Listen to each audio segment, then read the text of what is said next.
अस्सलाम वालेकुम मेरे यूट्यूब के साथियों। आज मैं अपने चैनल के प्लेटफ़ॉर्म से आपको एक बहुत ज़बरदस्त इन्फॉर्मेशन देने जा रही हूँ, एक बहुत ही फ़ायदेमंद पौधे की।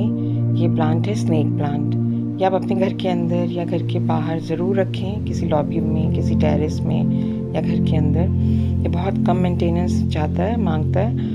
प्लस ये कि ये आपके घर की फ़िज़ा को बहुत ज़्यादा बेहतरीन ऑक्सीजन प्रोवाइड करेगा, यानी बहुत प्यूरीफाई कर देगा, जिससे ये जो लंग्स प्रॉब्लम होती हैं या अस्थमा होता है या इसके साथ जो वायरल इन्फेक्शंस होते हैं बहुत ज़्यादा, उनको कवर करता है, उनको कंट्रोल करता है। और सबसे अहम बात ये कि ये रात को भी ऑक्सीजन देता है। बेहतरीन पौधा है, ज़रूर लगाएँ।